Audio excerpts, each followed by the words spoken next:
Have you ever felt like there's something more? Something just beyond the veil of ordinary life, whispering, pulling, nudging you to wake up. Maybe it's that sense that this world, this system, this story we're told isn't the full picture. Like reality is hiding something, just out of reach, and no one dares to talk about it. Let me tell you something. You're not crazy. In fact, you're closer than most to touching the invisible truths that shape everything. Because beneath the noise, beneath the distractions and routines, there are ancient spiritual secrets buried not by accident, but by design. In this video, we reveal 7 spiritual secrets you were never meant to know. Not because they're strange, but because they're powerful. So powerful they can shatter illusions, shift how you see suffering, and awaken the forgotten parts of your soul. But I must warn you, these truths aren't just interesting. They are disruptive. They threaten the systems that profit from your confusion. They unsettle those who prefer you stay silent, passive, asleep. So don't blink. Don't look away. Because what you're about to remember may just change everything. Let's begin with a truth so simple yet so revolutionary, it has been hidden in plain sight for thousands of years. You are not your thoughts. Sounds strange, doesn't it? You've lived your whole life hearing that your thoughts define who you are. That your mind, your beliefs, your memories, your inner dialogue is you. But here's the first secret that ancient mystics knew. The mind is a tool, a powerful one, but it's not the master. Your thoughts are like clouds moving across the sky, fleeting, ever-shifting, unpredictable. One moment you're hopeful, the next, you're anxious. One moment you're loving, the next, you're judgmental. But tell me, who is the one noticing the change? That silent awareness behind it all. That quiet witness who sees the thoughts rise and fall without getting swept away, that's you. In ancient texts, they called it the observer. In Buddhism, it's the pure witness. In Stoic philosophy, it's the inner citadel. In modern psychology, it's the conscious awareness. But no matter the name, the truth remains. You are the one who watches the mind, not the mind itself. Now, picture this. You're walking down the street, and suddenly your mind says, "What if I mess up that meeting tomorrow?" Then another thought chimes in. "I'm such an idiot. Why did I say that yesterday?" Now pause. Ask yourself who heard those thoughts. Who is the listener? The moment you realize that you are the listener, not the noise, you wake up. Most people live like prisoners of their own mind. They believe every thought. They chase every emotion. They fight internal battles with voices that were never theirs to begin with.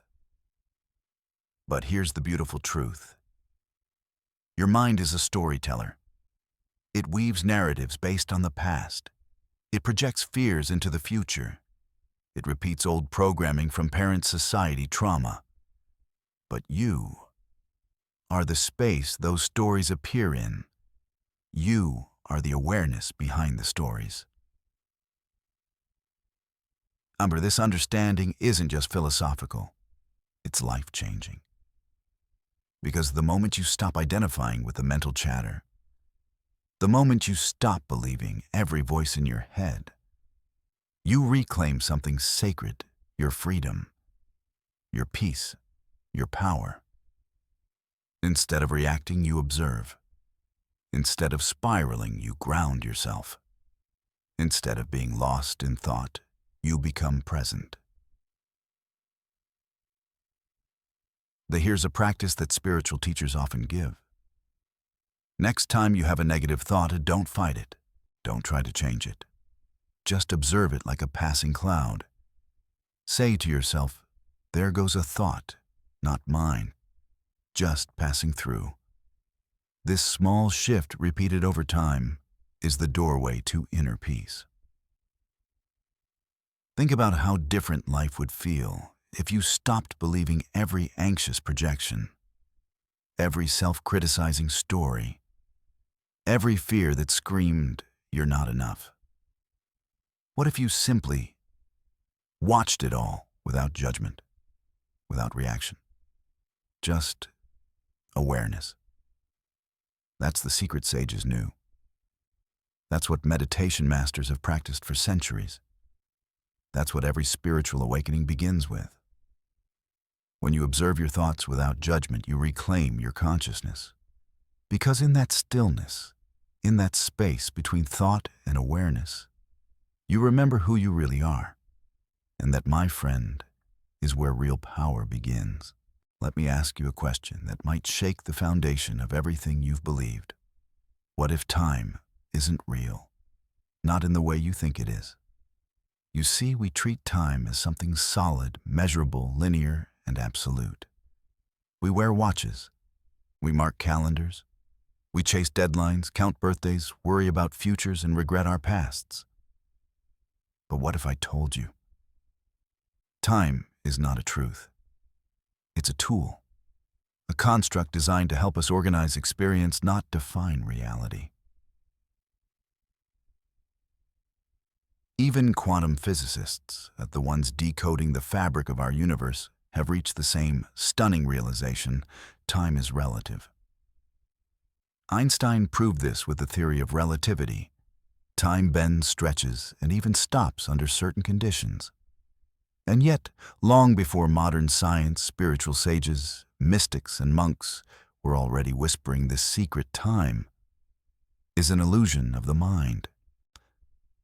To take a moment and ask yourself, where is the past? Can you touch it, revisit it? Where is the future? Can you hold it in your hands? All that ever exists is this moment, right now. Everything else, memories, projections, worries, plans, exist only in your mind. And here's the deeper truth: your soul doesn't move through time. Time moves through your soul. Yes, read that again. You are not a tiny human trapped in a ticking clock, aging by the second. You are a timeless being, experiencing reality through the lens of time, but not limited by it.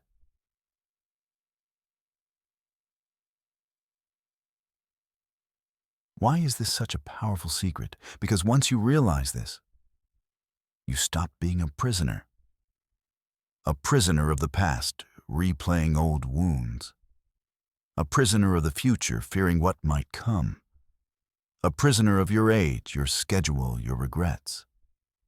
You start to awaken to something deeper, the eternal present. In Eastern traditions, they call it the now, a sacred state beyond thought and beyond time.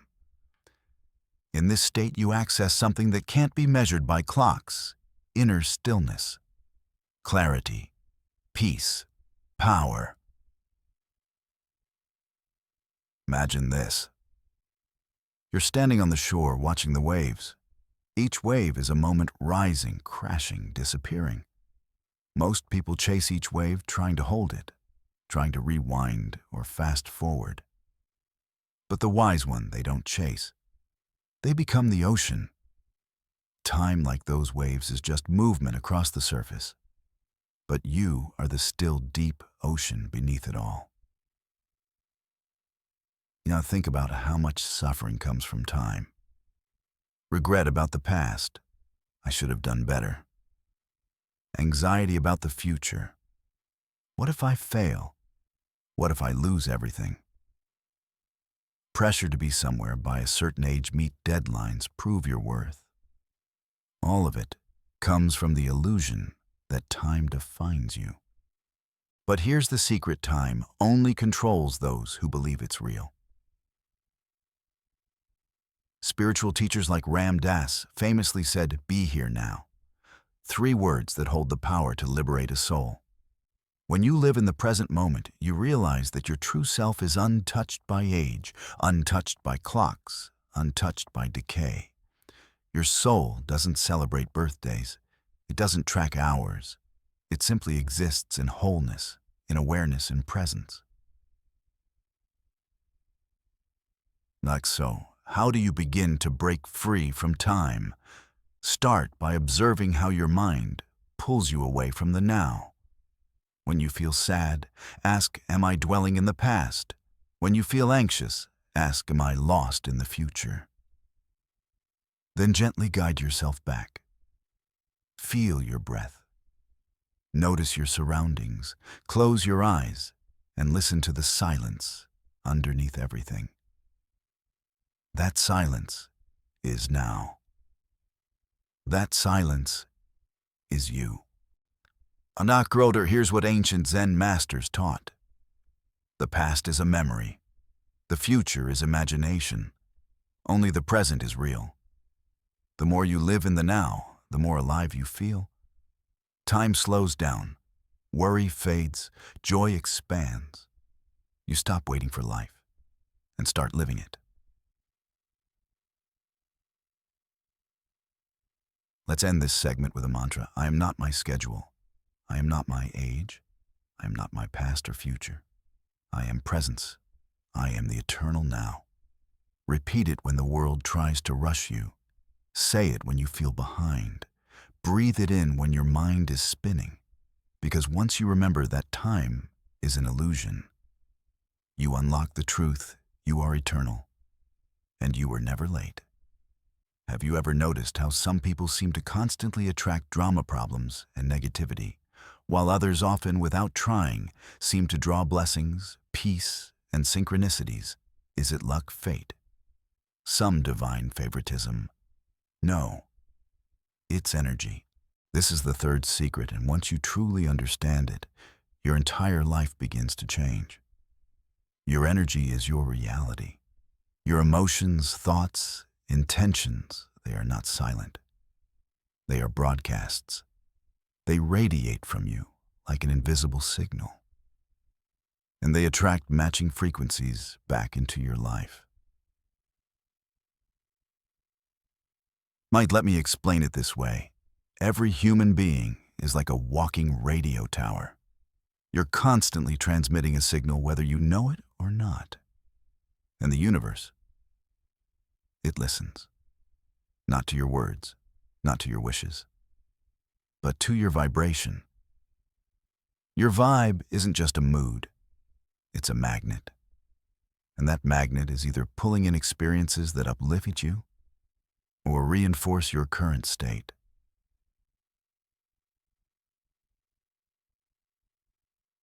Here's the science. Quantum physics shows us that at the smallest level, everything is energy. You, the chair you're sitting on, your thoughts, even your emotions. Each carries a frequency. Love, joy, gratitude, these are high frequencies. Fear, anger, shame, lower frequencies. Hope and peace, stabilizing, magnetic, expansive. Your emotional state is like tuning into a radio station. If you're on the anger frequency, you're not going to receive the peace and abundance station, no matter how badly you want it. Let's take a deeper look. Imagine two people walking into the same room. One is bitter, resentful, convinced the world is unfair. The other is centered, curious, open to possibility. Even if they're in the same environment, they'll experience it differently. The bitter one might attract conflict, be ignored, feel drained. The open one might connect effortlessly, feel supported, and leave inspired. What changed? Not the world. The frequency. So where does your energy come from? It's a mix of many things. The beliefs you carry about yourself, the emotions you suppress or express, the thoughts you repeat daily, the intentions you silently hold, the traumas you haven't healed, the gratitude or lack of it you radiate. All of this creates your unique vibrational signature. And like a tuning fork, it calls in experiences that match. Here's the empowering part. You don't have to force the outside world to change. You just have to change what you're emitting. When you begin to heal your inner world, when you shift your story from lack to worthiness, when you replace judgment with compassion, fear with trust, the world begins to shift around you. People treat you differently. Opportunities appear where there was stagnation. Synchronicities multiply, not by accident, but by resonance. Then Max a practical example. Let's say you wake up in a rush, frustrated, scrolling through social media and repeating, "Ugh, another awful day." What are you broadcasting? Tension, judgment, negativity. What do you attract? Traffic, misunderstandings, more things to validate that mood. Now imagine a different start. You take 3 deep breaths. You say silently, "I welcome peace and clarity today." You feel gratitude even just for being alive. You shift your frequency, and that small internal shift begins to bend external reality around it. This is why manifesting starts with energy, not with vision boards, not with wish lists, but with your vibration. If you want love, radiate love. If you want peace, become the calm in the storm. If you want abundance, practice the frequency of gratitude now, not later. The universe doesn't respond to desperation. It responds to alignment. Here's a powerful daily practice. Every morning before checking your phone or speaking to anyone, ask yourself, what energy do I want to lead with today? And then feel it in your body. Let your breath anchor it. Let your posture reflect it. Let your thoughts reinforce it. You are setting the tone, and the world will respond. Because when you master your inner world, the outer world aligns. Let's end this part with an affirmation. I am the energy I bring. I radiate truth, peace, and power. I attract what I am ready for. Say it with presence. Feel it with conviction. Because the life you attract begins inside of you. Have you ever stepped into a place you've never been, but felt like you'd been there before? Or met someone for the first time, yet felt an instant connection or an unexplained tension? Have you ever carried a fear that had no clear origin? A sadness, a longing, or even a gift that felt like it came from somewhere else? You're not imagining it. Your soul remembers. It remembers things your mind cannot explain. It carries imprints, echoes, and energy from a journey that didn't begin with your birth and won't end with your death.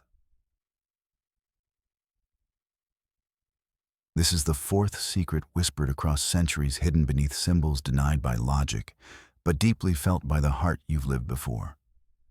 Whether you call it past lives, cellular memory, ancestral imprinting, or soul contracts, the truth remains: your soul is ancient, and it's been here before.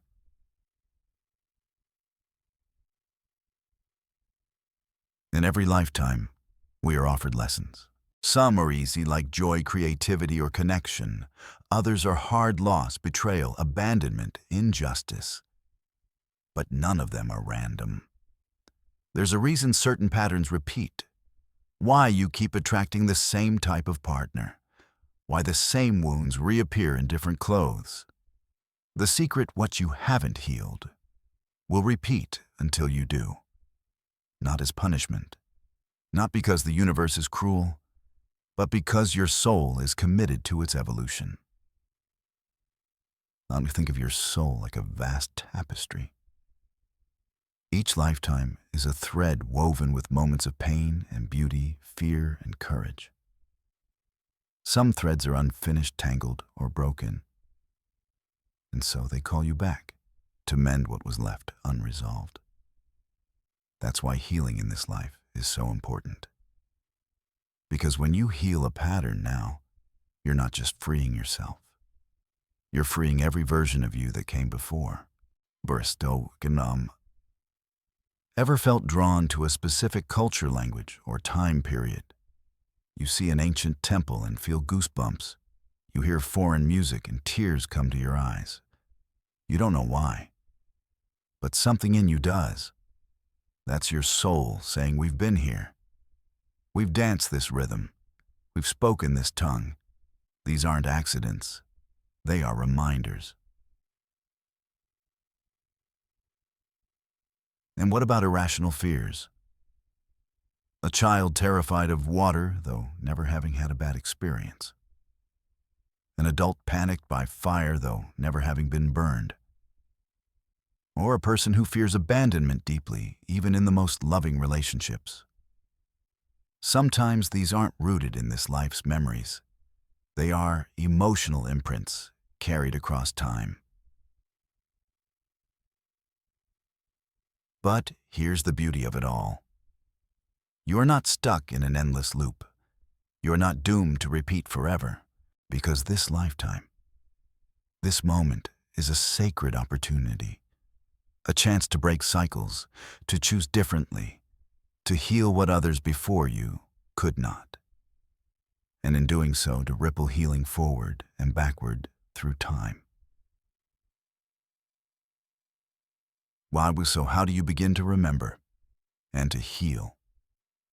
It begins with stillness, with noticing what triggers you deeply, with asking, is this mine, or is this older than me? It begins with compassion, with honoring your wounds not as flaws, but as messages from the soul. And it begins with intention.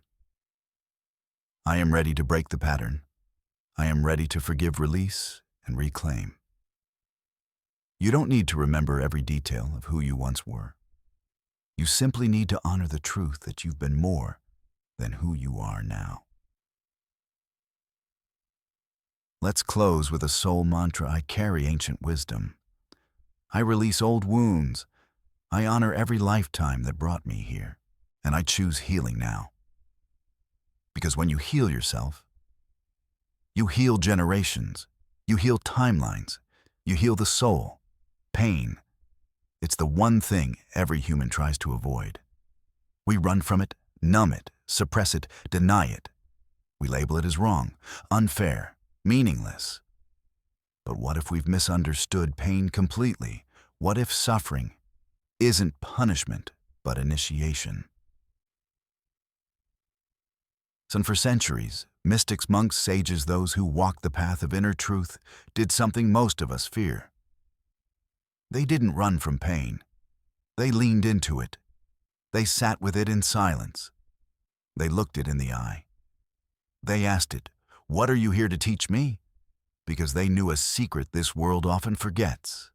Suffering cracks the ego and reveals the soul. Far oft in the darkest moments of life, when you feel lost, broken, abandoned, hopeless, something else quietly awakens. Something deeper than the mask you wear, deeper than your identity, your plans, your pride. That something is your essence.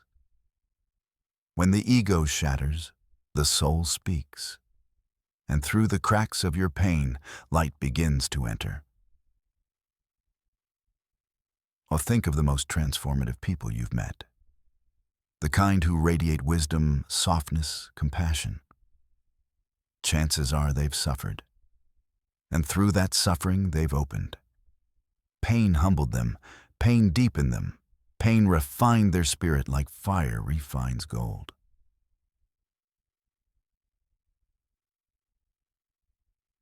Have you ever had a dark night of the soul?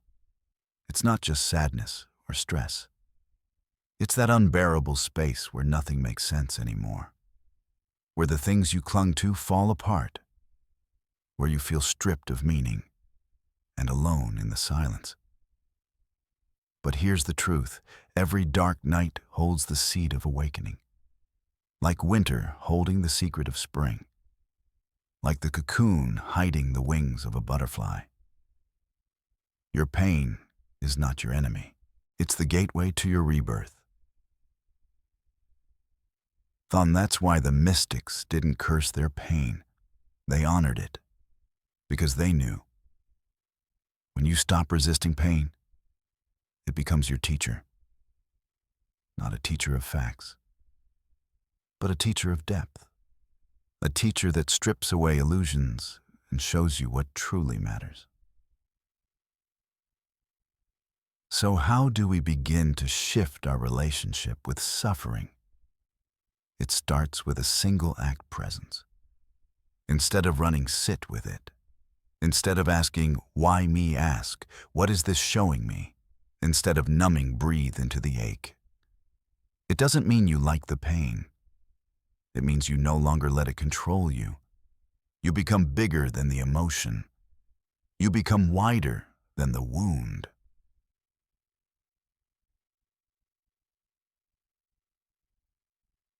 And slowly something incredible happens. You discover strength you didn't know you had. You unlock compassion for others who hurt.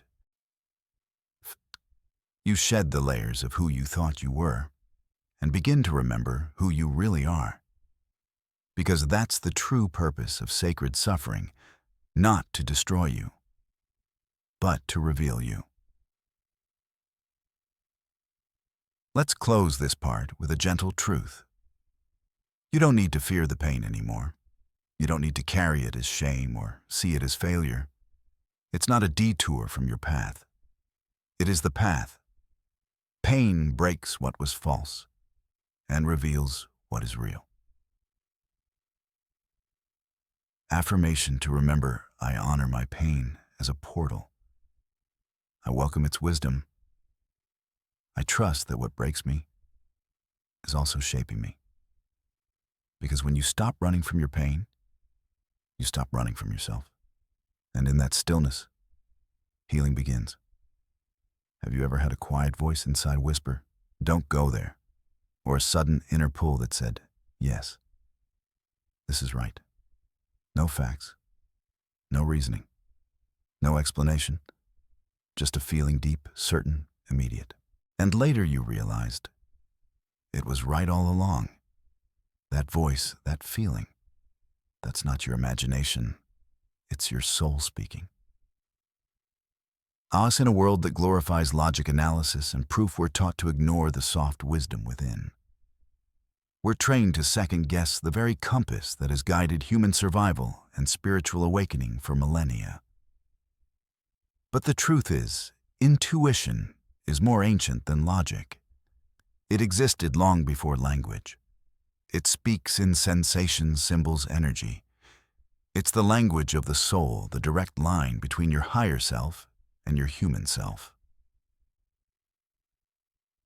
Basta, but while the mind calculates, the soul knows. The mind says, this looks safe. But the soul whispers, something's off. The mind says, this is a great opportunity. But the soul shudders. It's not for you. You can't explain it. You just know. And that knowing is intuition. Maxau Kikarik, think back to a moment when you ignored that quiet voice and regretted it. Or a time you listened to it and were saved from something harmful. We all have those stories. That's because intuition is always there. It never abandons you. But it can be drowned out by fear noise, overthinking, or self-doubt. The more you ignore it, the quieter it gets. The more you trust it, the stronger it becomes.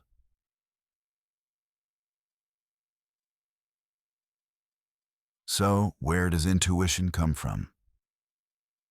Some say it's the voice of your higher self. Others say it's divine guidance. Ancient mystics believed it's the echo of the soul's memory carrying wisdom across lifetimes. Modern science calls it non-conscious processing, a fast subconscious integration of subtle cues. But no matter what label you give it, its message is clear: you are being guided. Always. Through every twist and turn. Through uncertainty, confusion, and chaos. Intuition is the inner lantern lighting one step at a time. Here's the secret. Intuition doesn't shout. It whispers. And it only speaks in silence. If your life is full of noise, constant stimulation, endless distractions, emotional clutter, it's easy to miss it. But when you slow down, when you breathe, when you tune in, that voice returns, and it speaks with clarity, simplicity, and truth. It never begs. It never explains. It simply knows. So, how do you strengthen your intuition? Start by creating stillness. Meditate. Walk in nature. Sit in silence. Ask yourself questions and wait for the feeling, not the answer. When you feel something in your gut, don't dismiss it. Ask, is this fear or is this truth? Over time, you'll begin to discern the difference. Fear feels tight, anxious, chaotic. Intuition feels calm, clear, immediate, even if it challenges you. Simple daily practice. Every morning, ask your soul, what do I need to know today? Then listen. Not with your ears, but with your being. The answer may not come in words.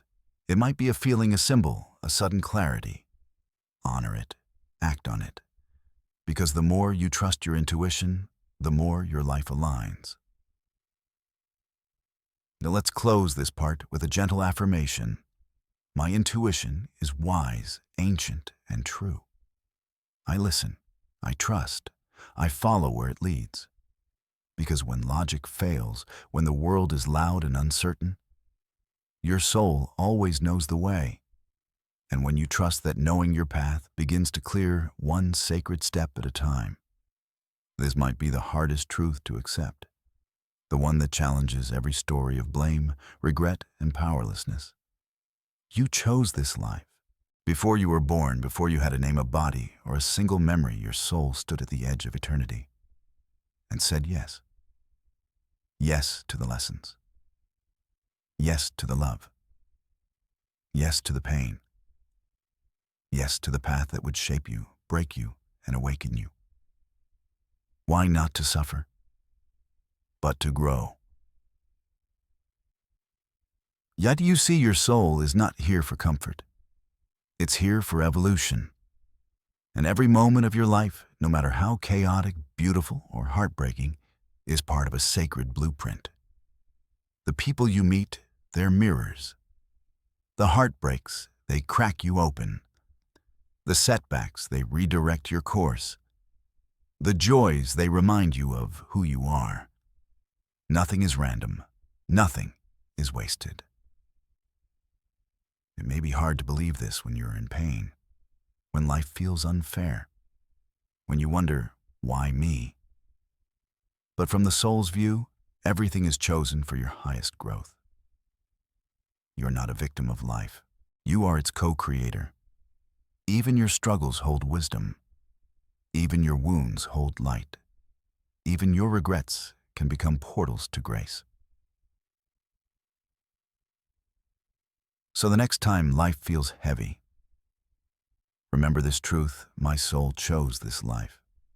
I trust its wisdom. I honor the path. I am not powerless. I am a creator. Because once you own your journey, you reclaim your power. And suddenly, everything begins to make sense. These 7 spiritual secrets were never meant to be common knowledge. They were passed down in whispers, hidden in symbols, guarded by those who understood their power. But now you know. You've heard them. You've felt them. They've stirred something ancient inside you. So the question isn't, is it true? The question is, now that you remember, what will you do? Will you ignore the call or answer it? Will you drift back to sleep or walk with awakened eyes? Because wisdom means nothing if it isn't lived. If this video sparked something in you, however small, don't let it fade. Subscribe for more soul-shifting truths and share this with someone whose spirit is ready to remember. And tell us in the comments which secret hit you the hardest, which one felt like it was speaking directly to your soul. You are not here by accident. You are here because your soul is ready, and your journey is just beginning.